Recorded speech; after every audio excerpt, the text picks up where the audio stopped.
The sky cracked open one ordinary afternoon, and humanity's perception of reality shattered with it. From the vast expanse of space, a fleet of alien ships emerged, their sleek, dark forms casting ominous shadows over the Earth. This was no friendly visit, it was an invasion. Dr. Alina Martinez was at the observatory when the first ship pierced the atmosphere. A seasoned astrophysicist, she had spent years scanning the heavens for signs of life, never truly believing she'd find it. Her colleagues at the Earth Space Defense Agency, ESDA, were equally stunned, their faces pale as they watched the alien armada approach. "This is it," Alina whispered, her voice trembling. "They're here." Around the globe, chaos erupted. Governments scrambled to respond, but the aliens moved with calculated precision. Their technology was centuries ahead of anything humanity possessed. Massive cities fell silent as power grids failed, communication networks crumbled, and transportation systems ceased to function. The aliens, it seemed, wanted to cripple humanity's ability to fight back.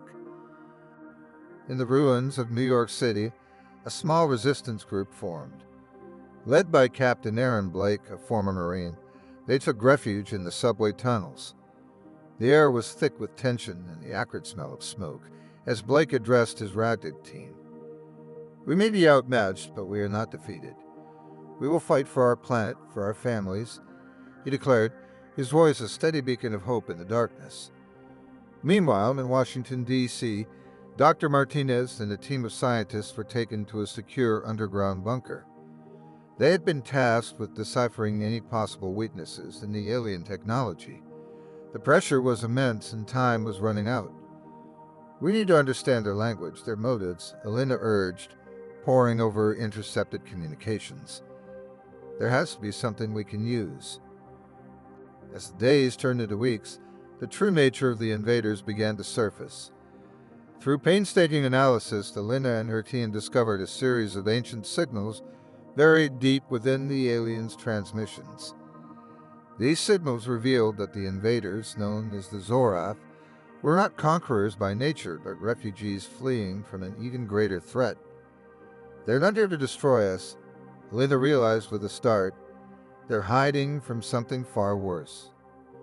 Armed with this knowledge, Alina reached out to Captain Blake's resistance group. Together, they devised a daring plan to communicate directly with the Zorath. Using a hijacked alien device, they broadcast a message of peace and understanding, hoping to forge an alliance. In the heart of Manhattan, under the shadow of a towering alien mothership, the resistance met with a delegation of Zorath. It was a tense standoff, but Alina's voice, filled with compassion and determination, cut through the fear. "We know you're running from something. Help us understand, and we can help you," she pleaded.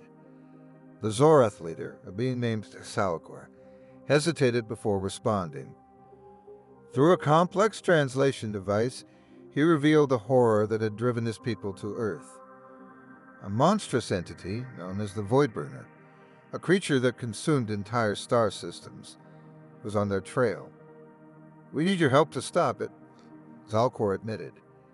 "If we fail, your world will perish too." Humanity and the Zorath formed an uneasy alliance. Sharing technology and knowledge, they prepared for the impending arrival of the Voidbringer. Factories across the world were repurposed to build hybrid defenses, blending human ingenuity with Zorathian advancements. As the final battle loomed, Alina and Captain Blake stood side by side, watching the sky. The stars seemed to dim as the Voidbringer approached, a vast darkness swallowing the light. "This is it," Blake said quietly. "Our last stand." The skies above Earth became a battleground. Human Zorath fleets engaged the Voidbringer in a desperate struggle. Explosions lit up the heavens as both sides suffered heavy losses. On the ground, resistance fighters and Zorath warriors fought side by side, defending the last bastions of humanity. Alina, working tirelessly in the command center, discovered a critical weakness in the Voidbringer's physiology. "We had overloaded its energy core," she explained. "But we'll need to get close, dangerously close. Blake volunteered for the mission. He would be leading a team of pilots to deliver the payload. As they approached the Voidbringer, they were met with fierce resistance. Ships were torn apart, but Blake pressed on, determination burning in his eyes. In a blinding flash, the Voidbringer's core overloaded, consuming the creature in a cataclysmic explosion. Silence followed as the dust settled, and the first rays of dawn broke over the horizon. Humanity had won, but at a great cost. Cities lay in ruins and millions had perished. Yet there was hope. The alliance with the Zorath had forged a new path forward, a union of species working together to rebuild and protect their shared home. Dr. Alina Martinez looked to the stars, her heart filled with a cautious optimism. "We survived," she murmured, "and together we'll thrive." Captain Blake, battered but alive, stood beside her. "Here's to a new beginning," he said, offering a wearied smile. And so, under the same sky that had once heralded their doom, humanity and the Zorath embarked on a journey towards a brighter, united future. The shadows of the Expanse no longer held fear, but the promise of endless possibilities.